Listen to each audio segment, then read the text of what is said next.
Hello everyone, welcome to G centric. और पिछले lecture में हम लोगों ने जो थ्योरी पढ़ी है उसके ऊपर सारे न्यूमेरिकल हम लोग करेंगे और सारी थ्योरी आपको रिवाइज हो जाएगी थ्रू न्यूमेरिकल। तो थोड़े स्मॉल टाइप के न्यूमेरिकल भी करेंगे ताकि थोड़ी सी थ्योरी रिवाइज हो सके, ताकि एक आध नंबर में क्वेश्चन आ जाए तो वो हमसे नहीं छूटे, और बाकी फिर हम लोग थोड़े बेहतर लेवल के क्वेश्चंस भी करेंगे। ठीक है, चलिए वन बाय वन शुरुआत करते हैं। और कंडीशन क्या है, सभी क्वेश्चंस को आपको खुद को सॉल्व करना है, वीडियो को पॉज करना, क्वेश्चन को टिक करना। तो बहुत जल्दी ये जो मैं आधे घंटे का वीडियो बनाता हूं ना, तो कम से कम 15 से 20 मिनट में इसको खत्म कर दो। ठीक है, चलिए स्टार्ट करते हैं। क्वेश्चन नंबर 21, फटाफट दीजिएगा आंसर। ये ईएससी में पूछा हुआ क्वेश्चन है। For some given transmission line the expression for voltage regulation is given by VS minus VR divided by VR equal to 100%।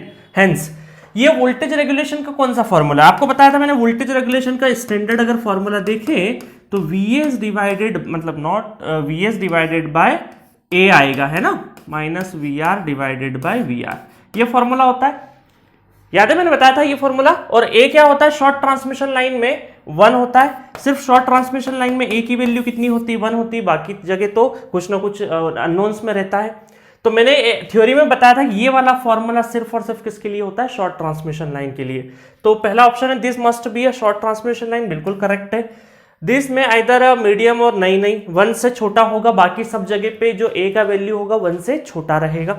ठीक है, this expression is true for any line, नहीं। This में either medium line, बड़े simply तरीके से हमारा A option आ चुका है। ठीक है, तो ये वाला फॉर्मूला सिर्फ और सिर्फ किसके लिए लगाएंगे, शॉर्ट ट्रांसमिशन लाइन के लिए। और ये इसलिए करवाया न्यूमेरिकल क्योंकि बहुत सारी जगह पे वोल्टेज रेगुलेशन पूछते हैं और बहुत सारे स्टूडेंट इमोशनल होके डायरेक्टली ये वाला फॉर्मूला लगा देते हैं। बट पहले चेक करिएगा ये फॉर्मूला सिर्फ और सिर्फ किसके लिए है, शॉर्ट ट्रांसमिशन लाइन के लिए। ठीक है, चलिए आगे बढ़ते हैं।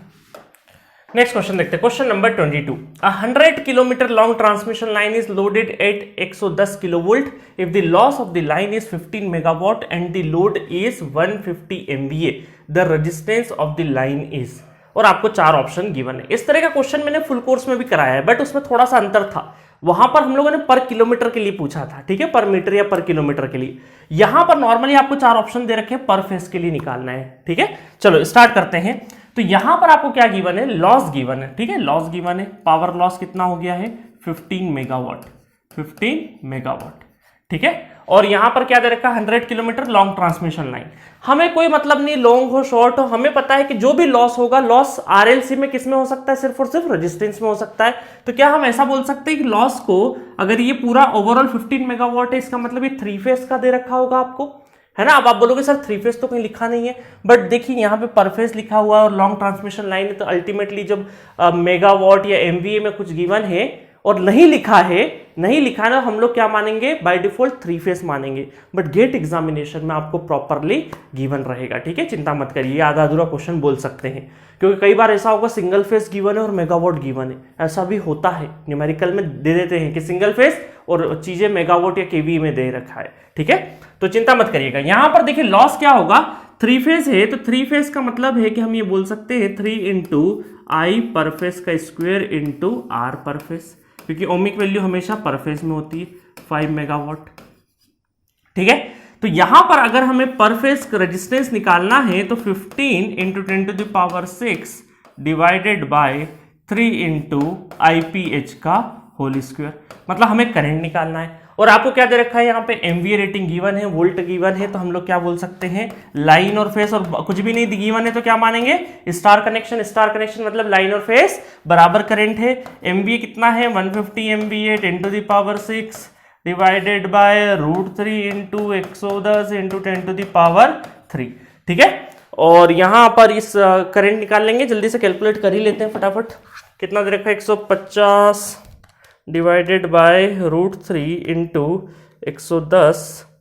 ठीक है, तो ये आ जाएगा, यहाँ पे जो करंट आ जाएगा 0 पॉइंट, ये एक काम करते हैं मैं उसमें हटा देता हूँ, ये ऊपर जाएगा तो 10 to the power 3 और 787.29। ठीक है, एम्पेयर। यहाँ पे इसका स्क्वायर करिएगा तो यहाँ से आ जाएगा 15 डिवाइडेड बाय 3 इंटू 787.29 का होल स्क्वायर। कैलकुलेशन करते टाइम पे ध्यान रखिएगा, 10 to the power 6 में आएगा, 6 और -6 और +6 कैंसिल आउट हो जाएगा, तो अल्टीमेटली आंसर आ जाएगा 8.066 पर फेस। ठीक है, ध्यान रखिएगा इस चीज का। अब सपोज करो ये क्वेश्चन तो अभी हमारा सॉल्व हो गया है, यहाँ पे आपका ए इज द करेक्ट आंसर हो चुका है। अब मान लो ये जो रेजिस्टेंस है पर फेज का, ये किसके लिए है? पूरे 100 किलोमीटर की लाइन के लिए है, पूरे 100 किलोमीटर की लाइन के लिए है, क्योंकि 100 किलोमीटर की लाइन के ही सारे पैरामीटर गिवन है। अगर आपसे कोई पूछता कि बताइए रेजिस्टेंस पर फेज पर मीटर या पर किलोमीटर में पूछा जाता, 1 किलोमीटर के लिए पूछा जाता, तो क्या करते? ये ओवरऑल रेजिस्टेंस किसके लिए? For 100 kilometre. ये किसके लिए? 100 किलोमीटर के लिए। तो 100 किलोमीटर में इतना, तो 1 किलोमीटर में कितना, है ना। यूनिटरी मेथड से आप कैलकुलेट कर लेते हैं। ऐसा हमने क्वेश्चन हमारे फुल कोर्स में भी किया है, ठीक है। तो कोई भी लॉस वगैरह वाला दे रखे, जो लॉस मेगावाट में अगर गिवन है, तो वो सिर्फ और सिर्फ रेजिस्टेंस में हो सकता है, क्योंकि जितनी भी ट्रांसमिशन लाइन की मॉडलिंग है, रेजिस्टेंस, इंडक्टेंस, कैपेसिटेंस, तो उसमें लॉसी पार्ट कौन सा है? रेजिस्टेंस वाला है, ठीक है। चलिए नेक्स्ट क्वेश्चन की तरफ बढ़ते हैं। Question number 23, when is the फेरेंटी effect on a long overhead lines experienced? The line is lightly load, the line is heavily, fully, और पावर फैक्टर इज नेगेटिव। तो बिना डाउट के हम क्या लगा सकते हैं? Lightly load condition. याद है एंड कंडेंसर मेथड में मैंने बताया था कि लाइटली लोड कंडीशन में क्या होगा, आपका जो कैपेसिटेंस है रिसीविंग एंड साइड में, वहां पे क्या हो जाएगा? एक्सेस वोल्टेज हो जाएगा, और समटाइम्स रिसीविंग एंड साइड का वोल्टेज ज्यादा हो जाता है सेंडिंग एंड वोल्टेज से, और इसी को हम क्या बोलते हैं? फेरेंटी इफेक्ट बोलते हैं, ठीक है। तो लाइटली लोड कंडीशन में होता है ये। चलो नेक्स्ट क्वेश्चन देखते हैं। Question number 24, a 10 kilometre long lossless transmission line has a reactance of 0.3 ओम पर kilometre and the negligible shunt capacitance, ठीक है। द वैल्यू ऑफ ABCD, इसका मतलब है देखो लॉन्ग लॉसलेस ट्रांसमिशन लाइन बोल दिया है, और रिएक्टेंस गिवन है, और नेग्लिजिबल शंट कैपेसिटेंस गिवन है। इसका मतलब यह है क्या है कि शंट कैपेसिटेंस को नेग्लिजिबल मान लो, तो ये कहने को लॉन्ग लॉसलेस जरूर लिखा है, बट ये असल में शॉर्ट ट्रांसमिशन लाइन है, क्योंकि शंट कैपेसिटेंस तो है ही नहीं, सिर्फ और सिर्फ ये वाला पैरामीटर ही है, Z ही है, शंट कैपेसिटेंस है ही नहीं।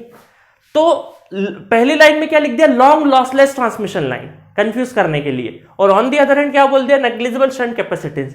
तो असल में शॉर्ट ट्रांसमिशन लाइन जैसा ट्रीट कर सकते हैं हम लोग। और इसके पैरामीटर क्या होते हैं? ABCD पैरामीटर 1 Z 0 1 ये होते, और Z कितना गिवन है? रिएक्टेंस गिवन है आपका 0.3 ओम पर किलोमीटर। अब बहुत सारे लोग मुझसे डिसएग्री करेंगे, सर इंपिडेंस कहां दे रखा है? रिएक्टेंस दे रखा है ये तो मैंने बताया था आपको R प्लस JX, अगर मैं रेजिस्टेंस को 0 कर दूं तो Z बोलूं चाहे रिएक्टेंस बोलूं, बात एक ही है।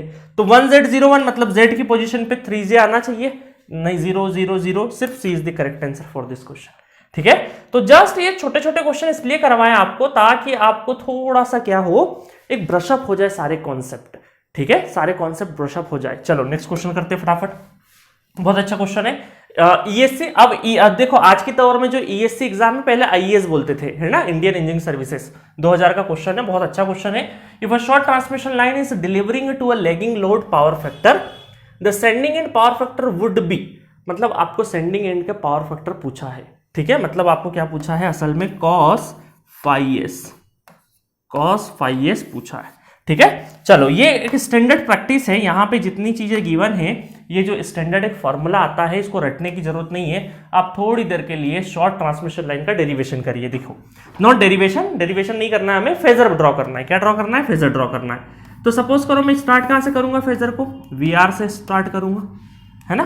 किससे स्टार्ट करूंगा मैं? VR वोल्टेज से स्टार्ट कर दूंगा। रिसीविंग एंड साइड का वोल्टेज 0 डिग्री पे रहता है। चलो मान लेते हैं लेगिंग लोड है, तो यहां पे रिसीविंग एंड साइड का जो करंट है वो क्या हो जाएगा? लैग करेगा, कितने से? phi r एंगल से लैग करेगा, है ना। चलो मैं यहाँ पे और भी बना देता हूँ आपके लिए ये वाली चीजें, ताकि आप कंफ्यूज नहीं हो। यहाँ पे बना देते हैं, इसको साइड में पटकते हैं अभी, ठीक है। देखना ये हमारा शॉर्ट ट्रांसमिशन लाइन है, ठीक है, ये VS है, ये दैट इज IS, और इसका एंगल phi s रहेगा, है ना, प्लस माइनस जो भी रहे, है ना। नॉर्मली लैगिंग होता है तो यहाँ पे करंट क्या रहता है? Minus, not current minus, angle minus, है ना, VR, और यहाँ पे मिलता है IR और एंगल माइनस phi r, ठीक है। चलो अब देखो यहाँ पे क्या होगा? मैग्नीट्यूड वाइज जो करंट है वो तो सेम रहेगा, है ना, एक लाइन में एक ही करंट ड्रॉ करेगा, बट हो सकता है एंगल चेंज हो जाए, ठीक है। चलो देखिए यहाँ पे, तो यहाँ पर क्या हो जाएगा? देखो कि मैग्नीट्यूड वाइज हम ये बोल सकते हैं कि IR और IS करंट बराबर है, ठीक है, बोल सकते हैं। चलो अभी ये नहीं भी बोलना है, थोड़ी देर के लिए आप यहां से करोगे कि यहाँ पे रेजिस्टेंस है और रिएक्टेंस है, तो हम ये बोलते हैं कि यहाँ पे ये ड्रॉप जो वोल्टेज ड्रॉप है, वोल्टेज ड्रॉप में आई आर इंटू आर, और यहां से जे है तो वो प्लस 90 डिग्री का रोटेशन, तो जे आई आर इंटू एक्सेस। कुछ लोग आई आर की जगह आई एस भी बोल देंगे तो चलेगा, क्योंकि ये सब मैग्नीट्यूड लिख रहे हैं हम लोग, ठीक है। चलो, और यहां से क्या हो जाएगा, ये हो जाएगा दैट इज वी एस, ठीक है। तब देखो कहां कहां कुछ कुछ एंगल मेंशन कर देते, वी आर और वी एस के बीच का जो एंगल है that is load angle del, ठीक है। और यहां पे जो एंगल है हमारा, देखिएगा ये जो एंगल है ये आई एस और वी एस के बीच का angle that is phi S. क्या है ये, फाई एस एंगल। मजा आया है ना। अब देखो इसको थोड़ा सा हम लोग क्या करते हैं, एक्स्ट्रा प्लॉटेड करते हैं। एक्स्ट्रा प्लॉटेड का मतलब होता है कि इसको थोड़ा सा आगे तक शिफ्ट कर देते हैं, ठीक है, आगे तक शिफ्ट कर देते हैं, और इसको हम लोग क्या कर देते हैं, जोड़ देते हैं, ठीक है। इसको हम लोग क्या कर देते हैं, जोड़ देते हैं, ठीक है। और मैं यहां पे देखो क्या कर रहा हूं, ये वाले ओ ए और B, O A B triangle, O A B देखना है आपको, ओ ए बी ट्रायंगल देखना है, ठीक है। ओ ए बी ट्रायंगल देखोगे तो यहां से पता चलेगा कि अगर मुझे यहां पे देखो ये परपेंडिकुलर है, नॉट है ना, ये परपेंडिकुलर, परपेंडिकुलर के सामने वाला कौन सा हो गया हमारा, हाइपोटेनियस एंगल के सामने ये हमारा क्या है, परपेंडिकुलर है, और ये हमारा क्या है, बेस है, और ये क्या है हमारा, हाइपोटेनियस है, ठीक है। तो यहां पे अगर मैं लिखूं कॉस का रिलेशन अगर मैं लिख दूं तो cos phi S equal to कितना हो जाएगा, कॉस नॉर्मल क्या होता है, base upon hypotenuse, base upon hypotenuse होता है, ठीक है। और यहां पे आप ध्यान से देखिएगा, मैं थोड़ा सा और इसको इधर की साइड में ले आता हूं। अगर मैं बेस लिखूं, है ना, बेस लिखूं बी, ये बेस है पूरा का पूरा, तो मुझे एक चीज बताओ, ये वी आर का मैं कोफिशिएंट, ये जो फाई आर की टर्म में इसका कॉस कंपोनेंट बनेगा ना, ये कॉस कंपोनेंट बनेगा इतना सा, इसको मैं क्या बोल सकता हूं, कॉस कंपोनेंट बोल सकता हूं, V R cos phi R. और ये वाला जो लेंथ है, ये लेंथ कौन सा हो जाएगा, वही हमारा आई आर लेंथ। तो क्या हम ऐसा बोल सकते हैं कि V R cos phi R plus I R into R divided by hypotenuse कितना है, वी एस। तो ये हो गया हमारा स्टैंडर्ड फॉर्मूला। रटने की कतई जरूरत नहीं है, आप 2 मिनट में डेरिवेशन से चीजें कर सकते हैं। B is the correct answer for this question. अब आप बोलोगे सर फाई के अंदर फाई आर तो है नहीं, तो बाय डिफॉल्ट फाई मतलब फाई आर ही होता है, वैसे लिखना चाहिए था उन्हें, क्योंकि यहाँ सेंडिंग एंड और रिसीविंग एंड दोनों साइड की बात हो रही है। बट जनरली फाई का जो नोटेशन है वो लोड साइड का या रिसीविंग एंड साइड का ही होता है। जब भी कभी सेंडिंग एंड साइड का बोला जाएगा पावर फैक्टर एंगल तो स्पेसिफाई किया जाएगा आपको, ठीक है। अदरवाइज नॉर्मल फाई को हम लोग फाई आर ही मानते हैं, ठीक है। चलो देखो कोर सब्जेक्ट क्या होता है ना, मशीन पावर सिस्टम में कुछ नोटेशन बाय डिफॉल्ट होते हैं, जैसे फेज हो गया, लाइन हो गया, स्टार हो गया, है ना। ये सारी चीजें क्या है, फेज, लाइन, स्टार, डेल्टा, इनमें से बाय डिफॉल्ट कौन सी चीजें हमें एज्यूम करके चलनी पड़ती है, ये आपको पता होना चाहिए, ठीक है। चलो तो क्वेश्चन नंबर 25 इस तरीके से हमारा फिनिश होता है। मजा आया क्वेश्चन में, रटना बिल्कुल भी नहीं है, सिर्फ ये क्वेश्चन इसलिए करवाया मैंने ताकि आपको एक फेजर का नॉलेज दे सकूं, है ना, क्योंकि फेजर का भी शॉर्ट ट्रांसमिशन लाइन में आएगा तो आपको अच्छे से डील करते आना चाहिए, ठीक है। चलो नेक्स्ट क्वेश्चन देखते हैं। Question number 26, a single phase transmission line of a impedance J0.8 ohm supplies a resistive load of 500 ampere at 300 volt. The sending end power factor is। अब देखो यहाँ पे, अब बहुत सारे स्टूडेंट क्या करें, sir sending end power factor पूछा है, काम करते हैं हम लोग इसी फॉर्मूले को लगा देते हैं। अब इस फॉर्मूले को लगाओगे तो इसमें आपको रेजिस्टेंस गिवन नहीं, बहुत सारी चीजें ऐसा होगा, देखो सेंडिंग एंड वोल्टेज हमें गिवन नहीं है तो बहुत सारी चीजें निकालनी पड़ेगी। तो डायरेक्टली वो अप्लाई मत करो, क्योंकि हमें पता है ये फॉर्मूला क्यों रटना है, फॉर्मूले को रटना नहीं है, हमें ये पता है ना फेजर डायग्राम, इसका भी फेजर बना लेते हैं 2 मिनट में, इसका भी फेजर बना लेंगे, है ना। पहले तो समझते हैं क्वेश्चन को समझेंगे। तो यहाँ पे ट्रांसमिशन लाइन में आपको दे रखा है, देखो ये दे रखा है J0.8, ठीक है। और ये जो लोड है किसको सप्लाई कर रहा है, ये सप्लाइज, है ना, लिखा है ना यहाँ पे सप्लाइज और रजिस्टिव लोड। ये क्या है आपका रजिस्टिव लोड है, रेजिस्टेंस। और यहाँ पे जो वोल्टेज है वो कितना है, 300 वोल्ट दे रखा है, और करंट कितना ड्रॉ हो रहा है, 500 एम्पेयर करंट ड्रॉ हो रहा है, ठीक है।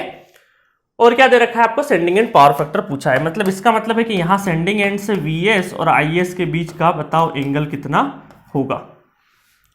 ये रजिस्टिव लोड होने की वजह से जो करंट है, इस करंट को क्या मैं ऐसा बोल सकता हूँ, IR एंगल 0 डिग्री।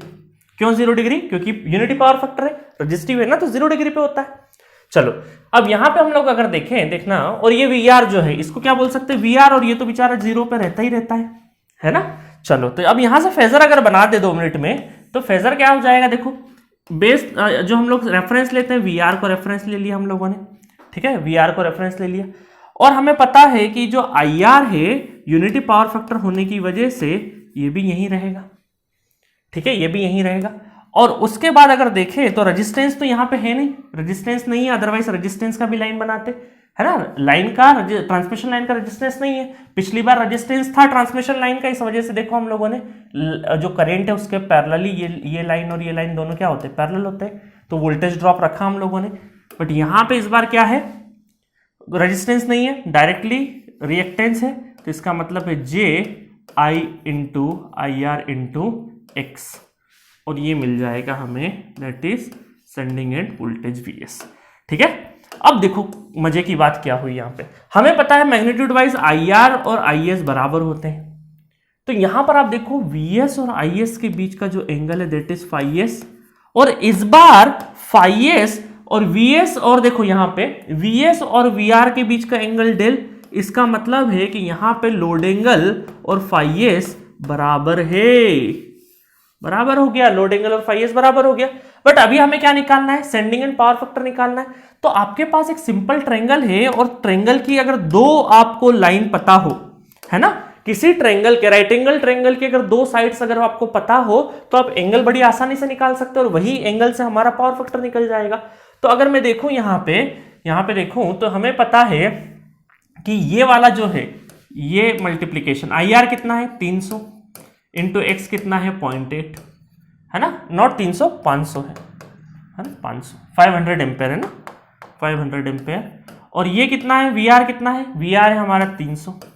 तो क्या हम ऐसा बोल सकते हैं यहां से कि tan phi is equal to perpendicular upon base, तो परपेंडिकुलर कितना है 500 इंटू 0.8 डिवाइडेड बाय कितना है 300, तो यहां से φs आ जाएगा, इसको जब सॉल्व करोगे तो 53.13 आ जाएगा, और हमें चाहिए पावर फैक्टर एंगल, तो cos φs कर दोगे तो ये आ जाएगा 0.6, और नेचर क्या है, लेगिंग। क्यों लेगिंग, बहुत सारे पूछते हैं कि सर लेगिंग लीडिंग कैसे बोल देते हो आप देख के, क्योंकि जो लाइन आपकी इंडक्टिव लाइन है, चाहे आपका लोड रेजिस्टेंस है, बट ओवरऑल अगर हम लोग देखेंगे यहां से इसके ऊपर जो लोड पड़ेगा उसको क्या महसूस होगा कि लेगिंग नेचर का पावर फैक्टर है, ठीक है। क्योंकि देखो यहां पर जो ये लोड साइड में अगर देखोगे ना, लोड साइड में जो लोड एंडिंग का करंट देखोगे तो ये रेजिस्टेंस है, इस रेजिस्टेंस इस पैरामीटर में क्या है, ये रेजिस्टेंस है, तो यहाँ पे रिएक्टिव्स नहीं है, इसलिए यहाँ पे यूनिटी पावर फैक्टर बोल सकते हैं। बट यहाँ पे जो खड़ा है उसको तो ये और ये दोनों दिखाई दे रहा है, तो इस वजह से इसके नेचर में क्या आ जाएगा, लेगिंग नेचर आ जाएगा, ठीक है। और नॉर्मली भी ट्रांसमिशन लाइन में जब तक हम लोग कुछ कंपनसेशन नहीं कर रहे हैं, जब तक सारे के सारे पावर फैक्टर हमारे लेगिंग नेचर के होते हैं, ऐसा भी याद रख लो, ठीक है।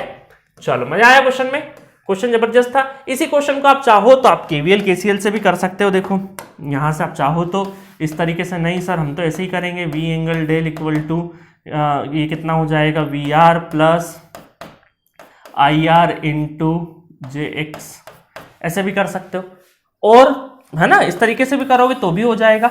अब कुछ स्टूडेंट चाहते हैं कि नहीं सर हम तो ABCD पैरामीटर इसी चीज के लिए तो पढ़े थे, तो ABCD पैरामीटर में क्या है, VS equal to AVR plus BIR, ठीक है। तो ये VS के साथ में एंगल जो मिलेगा, क्योंकि हमें पता है कि लोड एंगल और φs क्या हो जाएगा, बराबर हो जाएगा, है ना। तो लोड एंगल निकालोगे, इससे जो मैग्नीट्यूड से मतलब नहीं है, एंगल निकालोगे तो एंगल वही रहेगा।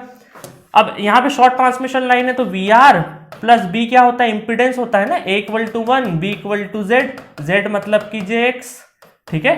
तो यहाँ पे JX इंटू IR, वही बात यहाँ पे भी होगी, सेम सेम सेम, कुछ भी अंतर नहीं आया, कान इधर से पकड़ो उधर से पकड़ो, बात एक ही है, बस सिर्फ और सिर्फ मुझे तीनों तरीके इसलिए बताने ताकि आपका दिमाग थोड़ा सा खुल सके, है ना।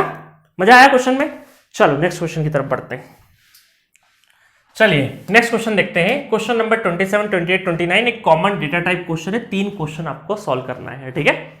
चलिए क्वेश्चन पढ़ते हैं बहुत अच्छे से। देखिए इसमें कैलकुलेशन बहुत ज्यादा होती है, तो गेट एग्जामिनेशन में ऐसे लेंदी कैलकुलेशन वाले क्वेश्चन अब थोड़े से कम पूछे जाते हैं, बट ऐसा इसका मतलब ये नहीं कि पूछे ही नहीं जाएंगे। हो सकता है कि कुछ डेटा इस तरीके से सिंपल डेटा दे दे ताकि आपकी कैलकुलेशन 3-4 स्टेप की वो एक्सपेक्ट करते हैं। तो ये क्वेश्चन ऐसा नहीं कि नहीं आ सकते हैं, हो सकता है वो उस दिन वो कैलकुलेशन थोड़ी easy they they, but concept आपको सीखना है यहाँ पे, ठीक है। चलिए कॉन्सेप्ट सीखेंगे हम लोग फटाफट यहाँ पे। अ 60 hertz short transmission line R equal to 0.62 ohm and L equal to 93.24 millihenry per phase supplied a 3-phase Y connected 100 megawatt load of 0.9 power factor at 215 kilovolt line to line। ठीक है, तो बहुत सारी बातें एक सांस में बोल दी गई है इस क्वेश्चन के अंदर। ठीक है, तो अब फटाफट हमें क्या करना है, चीजों को सिंप्लीफाई तरीके से लिखना है। हमें पता है कि शॉर्ट ट्रांसमिशन लाइन है 60 हर्ट्ज से, तो यहाँ पे रेजिस्टेंस और इंडक्टेंस दे रखा है। अब इस इंडक्टेंस को हमें रिएक्टेंस में तब्दील करना पड़ेगा, वो कर लेंगे हम थोड़ी देर से। और जो लोड है वहां पर हमें वोल्टेज दे रखा है लाइन टू लाइन, तो अगर हमें ये परफेक्ट सर्किट बनाना है तो हमें 215 डिवाइडेड बाय √3 लिखना पड़ेगा किलो वोल्ट पर फेस, है ना। और यहाँ पे जो पावर गिवन है वो कितना है, 100 मेगावाट पावर है। पावर फैक्टर कितना है, 8, 0.9 लैगिंग पावर फैक्टर पे अवेलेबल है। ठीक है, ये सारी चीज थोड़ा सा मैं छोटा कर देता हूं और इसको बड़ा कर देता हूं। ठीक है, दिख रहा है। चलो, इतनी इंफॉर्मेशन हमें गिवन है, इसको थोड़ा सा इस साइड में ले आते हैं। चलो, अब सबसे पहला चीज तो ये है, मुझे क्या निकालना है। पहला क्वेश्चन पूछा है calculate the sending end voltage पर फेज, मतलब आपको ये सेंडिंग एंड वोल्टेज पर फेज में निकालना है। अब आप बोलोगे सर ये क्वेश्चन तो बहुत ही आसान हो गया, क्योंकि ये तो हमारा नेटवर्क बन गया, क्योंकि वीएस निकाल देंगे हम। ऐसा आरएल सर्क्यूट ही तो गिवन है, लोड गिवन है, ठीक है, कर देंगे हम 2 मिनट में। रेजिस्टेंस कितना है, बस वही करना है आपको, कुछ एक्स्ट्रा ऑर्डिनरी चीज थोड़ी करना है। तो यहां पे आपका जो रेजिस्टेंस है वो 0.62 रेजिस्टेंस है, और इसको निकालेंगे हम लोग जे ओमेगा एल, मतलब 2πf इंटू एल, 2πfl से निकाल देंगे। तो इसकी वैल्यू में लिख दूंगा कैलकुलेट करके। ठीक है, तो इसको अभी मैं jx बोल देता हूं, ठीक है। चलो, अब यहां से क्या होगा, सेंडिंग एंड पावर वोल्टेज निकालना है आपको पर फेज। तो इसका मतलब है कि हम ये बोलेंगे कि Vs इक्वल टू KVL भी लिख सकते हो, नहीं तो ABCD पैरामीटर भी, कैसे भी चीजें कर सकते हो, कोई इशू नहीं है। ठीक है, यहाँ पे ये IR करंट जा रहा है ना। अब आप बोलो सर IR तो इधर ही होता है, बट शॉर्ट ट्रांसमिशन लाइन में मैग्नीट्यूड वाइज क्या बोले हम लोग, इसको IR बोल दे या IS बोल दे, बात एक ही है ना। शॉर्ट ट्रांसमिशन लाइन में फिर भी चलो मैं ऐसा बोल देता हूँ, बट IR और IS मैग्नीट्यूड वाइज बराबर है ना, एंगल वाइज नहीं। चलो, तो यहां से Vs angle del equal to कितना हो जाएगा, VR angle 0 plus J into not J, इस बार तो पूरा इंपीडेंस है हमारा, पूरा इंपीडेंस है Z, और करंट आ जाएगा हमारा IR, और एंगल समथिंग कुछ रहेगा।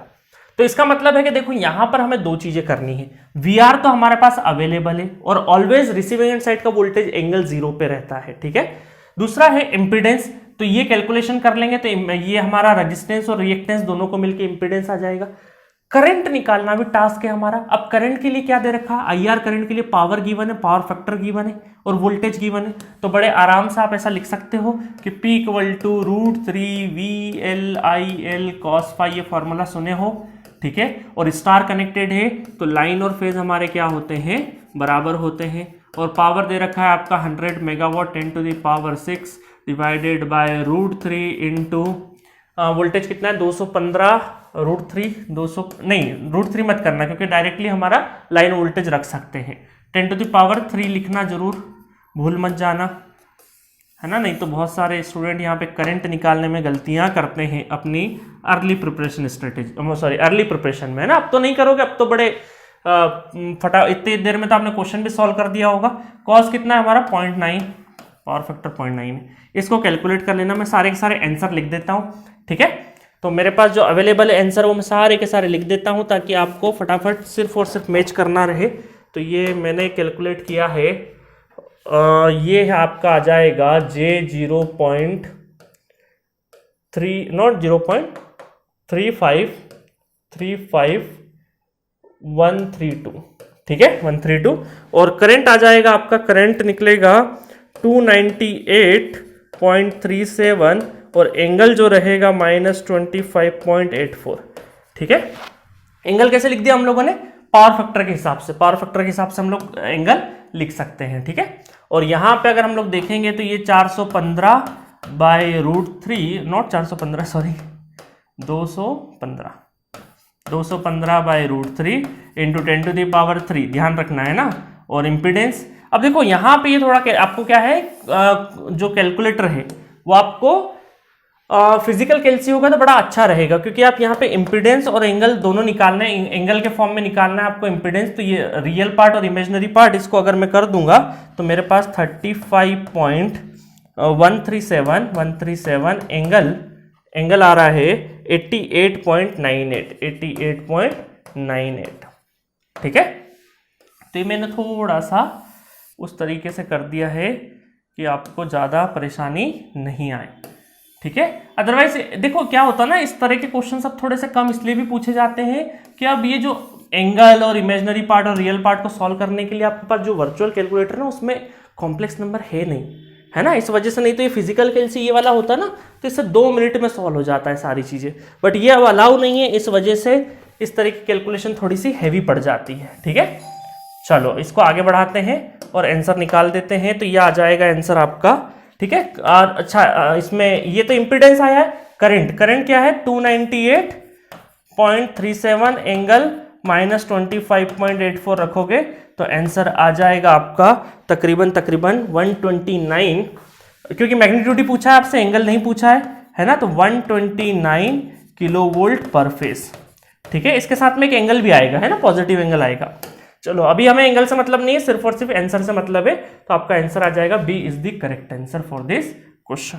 ठीक है, सो नेक्स्ट क्वेश्चन है आपका, नेक्स्ट क्वेश्चन है 28, कैलकुलेट द वोल्टेज रेगुलेशन। ठीक है, तो अब हमारा वीएस आ चुका है, वीआर पता है, तो voltage regulation short transmission line में अगर हम लोग देखेंगे तो VR equal to VS minus VR divided by VR into 100%। ठीक है, अब गलती कहाँ होती है, लाइन और फेज में गलती हो जाती है बहुत सारे स्टूडेंट की, या तो सारे वोल्टेज लाइन में रखो या सारे वोल्टेज फेज में रखो। तो हमारे पास अभी वीआर काय में फेज में निकला हुआ है, तो वीएस कितना हो जाएगा, वीएस हो जाएगा हमारा 129 और वीआर निकालेंगे 215/√3 डिवाइडेड बाय 215/√3, ये फेज में रखना है इंटू 100%। तो एग्जैक्ट वैल्यू तो इसकी तकरीबन 3.92% आएगा, जो कि हमारे ऑप्शन के हिसाब से approximately 4% is the voltage regulation. ठीक है, नेक्स्ट क्वेश्चन देखते हैं। क्वेश्चन है calculate the efficiency of the transmission line. ठीक है, तो इफिशिएंसी भी निकाल देते हैं फटाफट। इफिशिएंसी आ जाएगी, efficiency equal to output upon output plus losses. ठीक है, और हमें पता है आउटपुट कितना 100 मेगावाट, और ये भी 10⁻⁶ में है ना, मेगा में लेना है, तो लॉस कितना हो जाएगा 3 इंटू, अगर 3 फेज का ले रहे हैं 3 इंटू I², तो करंट हमारा कितना है 298.37 का स्क्वायर इंटू आर, रेजिस्टेंस कितना है 0.62 है, 0.62। ठीक है, इंटू 100% कर लोगे तो ये आ जाएगा 99.83% इज द इफिशियंसी। ठीक है, चलो अच्छा, शॉर्ट ट्रांसमिशन लाइन में इफिशियंसी निकालने का एक तरीका और बता देता हूं मैं जल्दी से। देखो आउटपुट अपॉन इनपुट, ये भी तो क्या होता है, इफिशियंसी होता है ना। तो आउटपुट को क्या लिख सकते हैं, V R I R cos phi R. ठीक है, और इसको लिखते हैं V S I S cos phi S, input और आउटपुट पावर। तो इसका मतलब क्या है कि यहाँ पे ये करंट तो कैंसिल हो जाएंगे आपस में, तो फॉर्मूला सिंपली आपका ये भी हो सकता है कि V R cos phi R, ठीक है, divided by V S cos phi S, है ना। तो दोनों पावर फैक्टर पता हो तो इस तरीके से भी आप निकाल सकते हैं, बट यहाँ पे रेजिस्टेंस गिवन है तो ये ज्यादा बेहतर तरीका है। तो इस तरीके से क्वेश्चन खत्म हो गया, बट इस क्वेश्चन के साथ में देखो दिक्कत क्या है कि थोड़ी कॉम्प्लेक्स कैलकुलेशन है। कॉन्सेप्ट तो बहुत आसान है, बट जो कैलकुलेशन है थोड़ी सी एंगल और इनमें चेंज करने के लिए वर्चुअल कैलकुलेटर में एंगल इमेजिनरी पोर्शन को सॉल्व नहीं कर सकते हैं। तो इस तरह के यहाँ इसी वजह से इस तरह के जो क्वेश्चन है वो थोड़े से कम पूछे जाते हैं। ठीक है, बट कॉन्सेप्ट बहुत जबरदस्त है, कन्वेंशनल में बहुत जबरदस्त तरीके से क्वेश्चन होते हैं और मजा आता है। कॉन्सेप्ट की वैरायटी बहुत ज्यादा नहीं है, वही 4 चीजें चलेगी, सेंडिंग एंड का पावर फैक्टर निकालो, कभी सेंडिंग एंड का वोल्टेज निकालो, कभी इधर निकालो, कभी वोल्टेज रेगुलेशन निकालो, कभी एफिशिएंसी निकालो, यही 4-5 चीजें घुमा घुमा के पूछी जाती है। अभी हमने शॉर्ट के लिए किया, वैसे ही कभी मीडियम के लिए करेंगे, कभी इसके लिए करेंगे, तो यही सारी चीजें चलती रहेगी। ठीक है, तो कॉन्सेप्ट दिमाग में क्लियरिटी रखिए, ट्रांसमिशन में बहुत ज्यादा झोलझाल नहीं है, बहुत चीजें स्ट्रेट फॉरवर्ड है। सेंडिंग एंड साइड की चीजें पूछेंगे, रिसीविंग एंड साइड की चीजें पूछेंगे, करना कैसे, इक्वेशन कैसे सॉल्व करना है। ज्यादातर स्टूडेंट का यहाँ पे कैलकुलेशन एरर होता है, उसको थोड़ा सा आपको ध्यान में रखना है। ठीक है गाइस, तो मिलेंगे नेक्स्ट लेक्चर में और भी बहुत सारे न्यूमेरिकल के साथ। Okay, thank you.